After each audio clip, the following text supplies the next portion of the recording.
Hello everyone, my name is Rick Howard and I am the Chief Security Officer for Palo Alto Networks. Today we're going to talk about this topic, 4 cybersecurity innovations.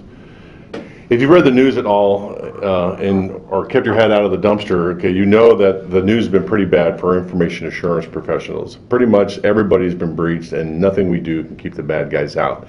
And a typical conversation I will have is, or any kind of cybersecurity speaker will have, is this is where we would introduce fear, uncertainty, and doubt so that we could scare you all and so you would buy our products. But I'm here to tell you that's not what I'm doing. There is hope out there. There are things going on in the industry that are having good results. Okay, so what I'm going to talk about during this presentation is 4 innovations to give us all hope and courage.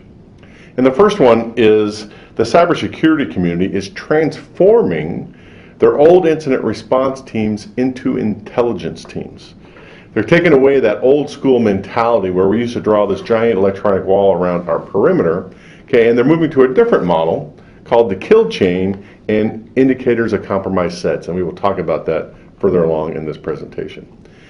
The next thing they're talking about is information sharing, okay? Information sharing between peer groups. Once we've transformed our model from perimeter defense to kill chain model, now we have an adversary campaign information, threat information that we need to share with each other, and we'll talk about that.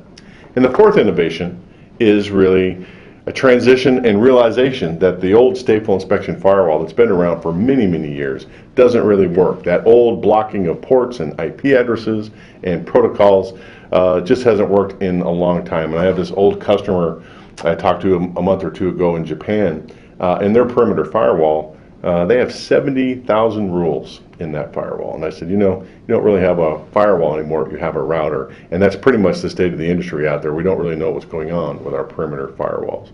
But we are transitioning to this new technology called NextGeneration platforms, where we intelligently block on applications, on users, and on data content. So those are the 4 innovations I'm going to talk about, and let's get into the details of each one. And the first one is intelligence. So back in the 90s when I was doing this, I've been doing this stuff for a long time, all right? Our cybersecurity operations centers, like this one is the U.S. Army Information Dominance Center. We were in the whack-a-mole business. We would see a bad guy come to our network, compromise a host. We'd run out there, take the machine offline, do forensics, and put it back online, and then we wait for the next one to happen. Okay, very tactical level thinking, but that's what we did back in the late 90s, early 2000s. And back then, that was a reasonable thing to do. That's the kind of techniques we had, but it hasn't really transitioned much to a very good strategy these days. All right. In fact, you could call that kind of a strategy sort of quaint with our advanced threat landscape. All right, so this U.S. Army Information Dominance Center, I used to run it when I was in the U.S. Army. I ran the Army Computer Emergency Response Team between 2002 and 2004, and I was in charge of coordinating offensive and defensive cyber operations for the U.S. Army.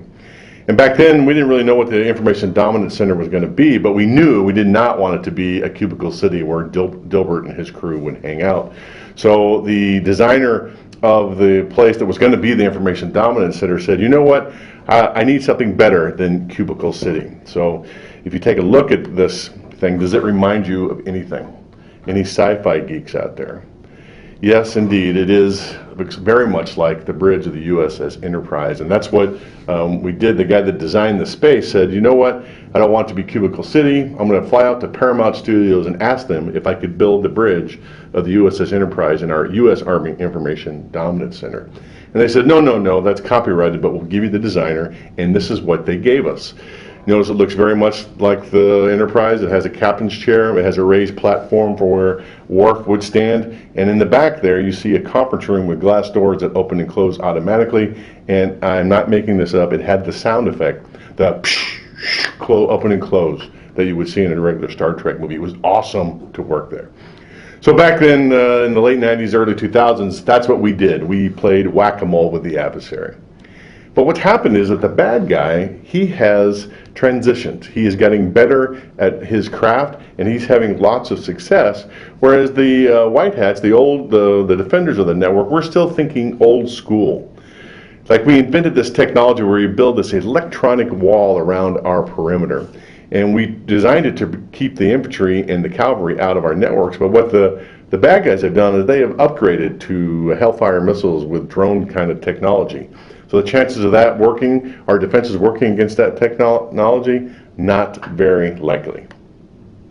And well, this idea that has emerged over the last decade or so is that these single attacks, they're not discrete events. Okay, these bad guys are people, and they have motivations like cyber espionage and crime and hacktivism and warfare and mischief and terrorism. And they have repeatable processes, the good ones do anyway, because they don't want to make it up every time they have to go after one of these attacks. And the good ones have consistent and repeatable processes. And when the white hats are actually block one of their efforts, these guys don't walk away defeated. They say, oh no, they blocked us. I guess I have to go home and hang up my hacker spurs. They just don't do that. All right, the good one gets, they reach out and do something different. I had an old Army colonel of mine said, you know what, the enemy gets a vote. All right, the good ones are going to engineer their way around that little tactical block you put in their place. So the white hat community, at least the advanced ones that I'm talking about, has realized that these events are not tactical events. There really is a campaign plan. There isn't just one event that you have to worry about, but there's a series of steps that the bad guy has to do in order to accomplish his goal. And we can look for that. Okay? We've been doing this stuff for a long time, at least the government has. They even had a cool code name called Titan Rain that indicated Chinese cyber espionage campaigns. So anytime we didn't want to call it that, it was too long to talk about that, so we gave it this cool name that would represent that kind of activity. And then other commercial organizations after the government, say mid-2000s, started to build campaigns also to collect campaigns against the adversary. The financial services, ISAC does it, and so does the Defense Industrial Base. The Defense Industrial Base there are a bunch of companies that sell exclusively to the government. They're commercial companies that do that.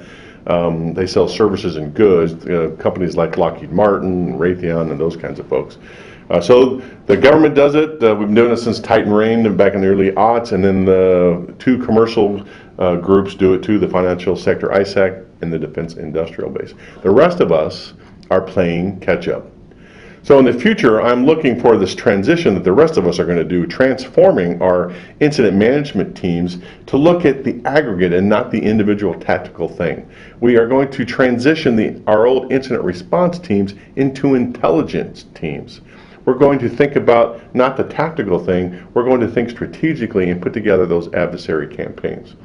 Now, Unit 42 is the name of the Palo Alto Network's threat intelligence team.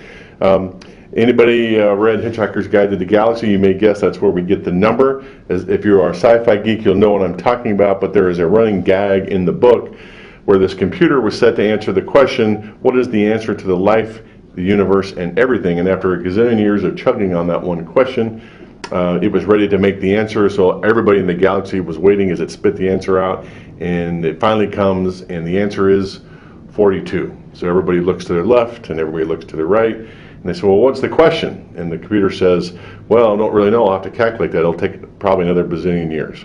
All right, so that is the running gag, and that is why we call our own threat intelligence team Unit 42. We're going to solve the answer to the life, the universe, and everything. And this is a picture of the first three leaders in Unit 42. We rolled them out at Ignite in 2014 in Las Vegas. So what we're seeing then is a transition of incident response teams to intelligence teams. Palo Alto Networks is not unique in this. We're seeing a lot of organizations build their own internal threat intelligence teams. The best commercial internal intelligence team I have seen in my career over the last decade is probably Citigroup's intelligence team. Very advanced, very process driven, and they know exactly what they're doing. Now, any intelligence group with their SALT, they're going to be following a discipline that's different from incident response. They're going to follow this intelligence discipline. And anybody worth their salt is using this model, the intelligence life cycle. And it's basically starting at the top with direction. The boss tells the intelligence team what he wants them to go after.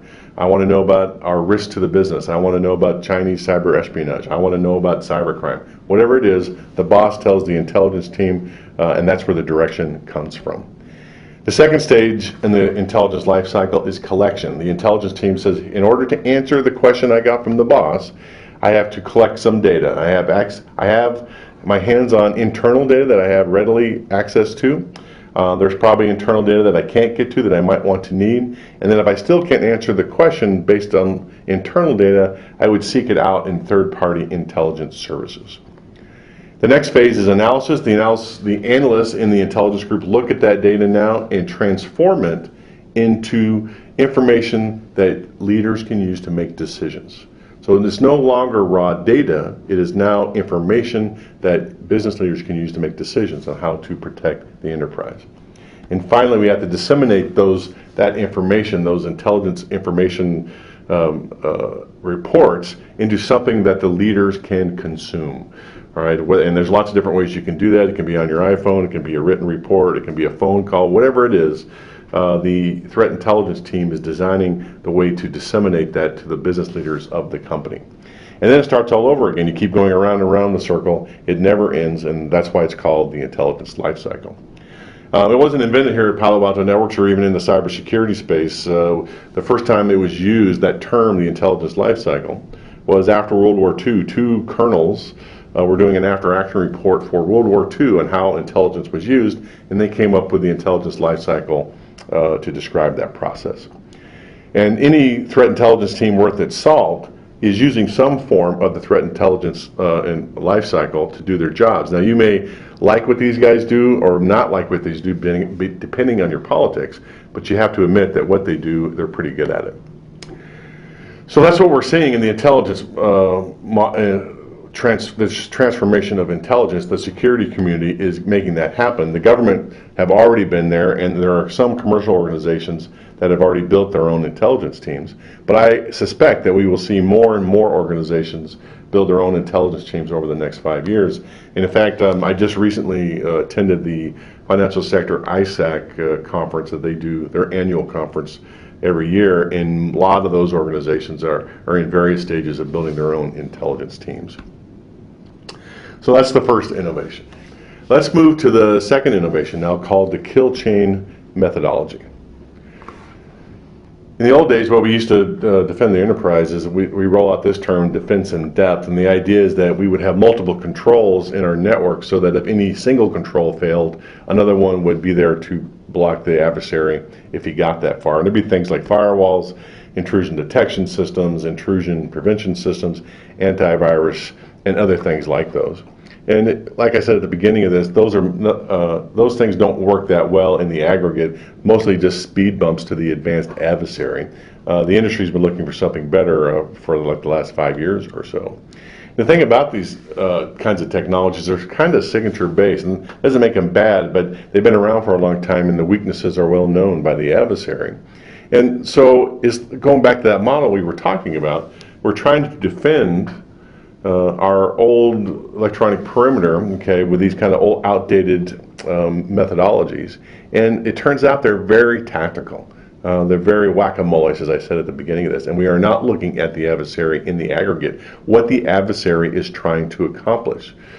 All right, and that all changed back in 2011. These guys, Hutchins, Cloppert, and Amin, published a paper called Analysis of Adversary Campaigns and Intrusion Kill Chains.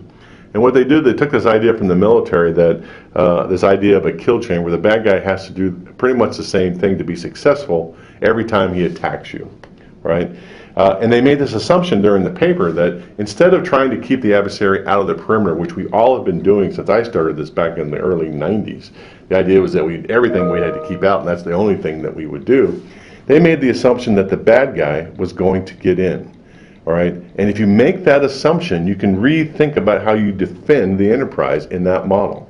So what that means is the bad guy, in order to get in, he basically has to accomplish 6 things, all right, in order to accomplish his overall goal. He's going to recon the network to see for vulnerabilities. He's going to devise a weapon that will leverage those vulnerabilities that he found. He has to deliver that weapon. He has to install that weapon, exploit it on the endpoint. Right, he's going to have to establish command and control back to base to get more instructions. And finally, at the end of all that, once he's been successful at all of those things, he can accomplish what he wants to do. In this case, it's exfiltration of data, but it might be going lateral in the network. It may be destruction of property, like in the Stuxnet attacks. Whatever it is, he can finally accomplish his goal at the bottom. The good news for the white hats of the group is that we only have to be successful at stopping him at one point in the kill chain. Right? If I can stop him at the weaponization piece or the delivery piece, that's great. The bad guy has to stop what he was doing, regroup, and rethink how he's going to get through. Okay, so that helps us because now we are thinking strategically about how to defend against the advanced adversary. Okay, and that is why you need a threat intelligence team. You are getting out of that incident response mode where you were going after and whack-a-moling the adversary and thinking strategically about building campaigns or collecting campaigns against the advanced adversary. And then in 2007 at Black Hat, that's the annual hacker conference that happens out in Las Vegas every year, this guy, Chris Kendall, talked about this idea of indicators of compromise sets. And he described them as sets of forensic artifacts that describe an attacker's methodology. So a signature, if you're going to understand what he's talking about, a signature is really, if you're going to understand the difference between what a signature is compared to indicators of compromise sets, it is this. Signature is one thing. Down the kill chain. It's one little thing you might be looking for. Whereas an indicators of compromise sets are collections of those signatures all the way down the kill chain. Right? And if you're good enough at collecting these things, you can understand the entire campaign blueprint of the adversary. So signatures are ripe with false positives. They don't have any context. You can see one and have no idea what's going on in your network. Right? But as you start to collect indicators of compromise in your network, the more you collect, the higher your confidence level goes that an advanced adversary is coming after your network. The government's been doing this for a long time, like I said, and these two commercial groups have been doing it for a long time, mostly for the advanced persistent threat. And when they started doing this, the advanced persistent threat really meant Chinese cyber espionage. Over the last couple of years, advanced persistent threat has meant any really advanced organization, but so that kind of term has kind of morphed a little bit over time. Okay, and specifically for the defense industrial base, they are tracking some 60 APT campaigns going after their networks, meaning that there are 60 unique sets of indicators of compromise that they've been tracking where adversaries trying to get in and do what the adversary wants to do. Now there's overlapping indicators in each of those sets, but they can say there are 60 unique campaign plans going after the members of the defense industrial base. And what they've learned over time is that, you know what, these adversaries, they may be advanced, but they're not Supermen. Okay, they have resource limits like we all do, and they have repeatable processes, at least the good ones do, that we can track. And that is where the threat intelligence team comes in. You need to transition your old thinking of whack-a-mole into collecting these adversary campaigns down the kill chain. And that's exactly what a threat intelligence team should do. So if you get all these adversary campaigns, let's say we collect 60 of these things for cyber espionage, the bad guys. The thing that you want to do is share that with your peers so that you know your peers are doing the same kind of collection. And wouldn't it be great if we could collaborate on our intelligence gathering? So that's the third innovation that I've seen in this last year. Okay, cybersecurity information sharing. Now, it's fun to watch this because in the old days, in the late 90s when I started doing this stuff for real, if I'd have gone to the CEO and said, you know, I want to share this threat information that I've seen with our competitors, what do you think he would say? He'd laugh me out of the office. Because he had some notion that sharing that threat information might affect our bottom line or improve our competitors' bottom line. And you know, security people, we're kind of utopian hippies anyway. We kind of think all information should be free. We want to give it away and help protect everybody. Well, that just wasn't going to fly in the early or late 90s. Okay. Well, it started to change with these two organizations, the DIB and the financial sector, ISAC. They decided to do something about it. And you know how they did it? It took years to develop trust within their own organizations. I had firsthand knowledge of the financial sector, ISAC. I ran one of their security operations centers for that group, and I watched that group mature over time. And what they would do is every year they would come down to Florida and drink beer together. Okay, they'd get to know each other, they get to know who their kids were and their wives, and over time they started sharing information with each other via email and phone calls, and now in 2014 they're one of the most advanced information sharers on the planet. But it takes years to develop that trust and develop those processes to make it good. Now they had some help. 1998 President Clinton signed PDD 63 that basically said all you business sectors out there, you need to share threat information with each other. They didn't give them any resources, didn't give them any budget, didn't give them any people, but he said you had to do it. And the one that managed to get it done better than everybody else is the financial sector ISAC, because they have lots of money they could throw at the problem, and it really does, it was a pretty obvious direct line to their bottom line if they didn't do something about the advanced adversary. The Department of Defense did something equally interesting too. In 2007, the Deputy Secretary of Defense said, all you DIB companies who are selling services and products to the government, you'll get your act together and start sharing this threat information. And that's what they did. And this is what he told them: threat information sharing between commercial companies that support U.S. government contracts. What that means is if you want to do business with us, you're going to learn how to share threat information with each other. Now, these two organizations I hold up as an example, but they're not perfect. They have lots of room for growth, but they are so far ahead of everybody else that we are playing catch up in order to be as good as at least they are. But that's what we're trying to do. Okay, we want to have success like those guys do, and most of us have a long way to go. The hurdle, okay, for sharing indicators of compromised sets is really standards, okay? There are a number of standards out there that we can't agree on, like Open IOC, STIX, and TAXI, the Incident Object Description Exchange format. There's probably 25 to 30 different formats out there that that are peer-related, they're open source, they're all cover some various subsets of this kind of indicators of compromised sets. And everybody's just kind of been waiting to see what people would do, hoping someone would pick the right format so that we wouldn't have to expend effort on the wrong format and have to change it later. What I've noticed though, and especially I told you I went to the FSISAC conference this last couple weeks in 2014, it looks like they have chosen STIX and TAXI as the standard of choice. So they will be using that going forward. We're spending a lot of money developing the automation that will support that in the future. So that's good. We're going to decide what the format is, all right, so that we can all take advantage of it and we don't have to be afraid of this situation anymore. So that was the third innovation, information sharing. The last one is next generation firewalls. Now, when I'm giving this presentation in front of potential customers, I'm quick to point out that I'm not talking about the Palo Alto Networks next generation firewall. I'm talking about next generation firewall technology in general. All the firewall companies have some version of it, and we can debate who has the best one. I'm just talking about the generic idea of a next generation firewall. So I've been saying this for years, that the perimeter is dead. I mentioned it at the beginning of this presentation. And I'm telling you that the old generation firewall technology is dead. That old stateful inspection firewall doesn't really work, and it's not really doing much for us anymore. And there's lots of reasons for this, because employees are moving off the network. We know that. Apps are moving off the network. Most of you are using some version of these apps every day just to do your job, not for your social life, but for just general purposes for work. All right, and all the biz content is moving out for third parties to manipulate them because they can concentrate on whatever that biz content is. All right, and so we have to get better at that, and that's what I like about the innovation of the next generation firewall. The old stateful inspection firewalls, you have to think of them like a light switch. Okay, they are blocking on IP addresses and ports and protocols, and the decision you have for a cybersecurity professional is, do I want to block it or do I want to let it through?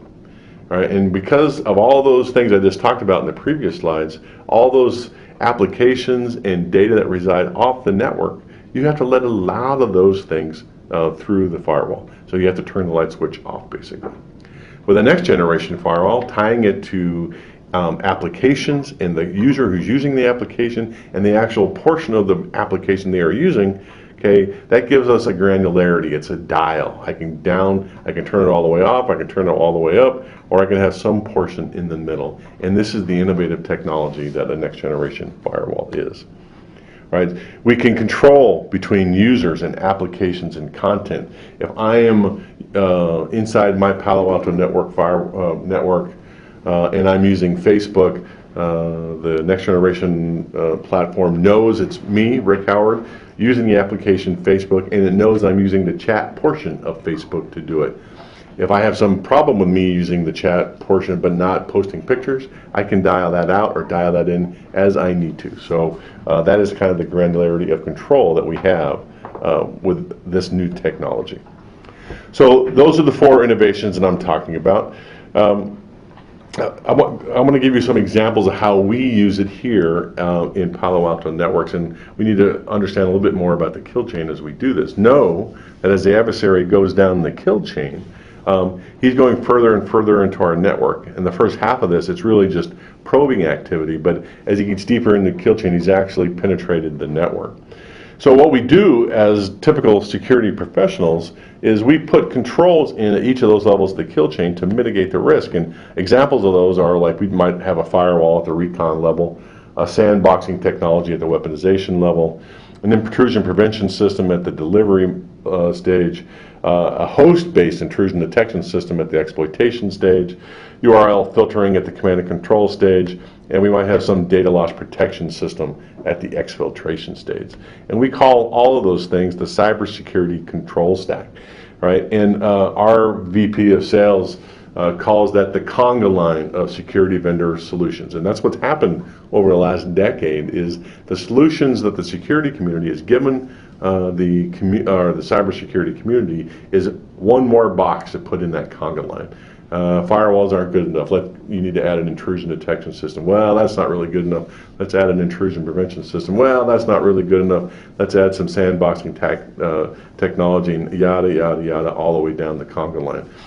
And when you look at that situation, that stack of technology just gets bigger and bigger and bigger, and I call that madness. Okay, and that's not what we really need as we go forward.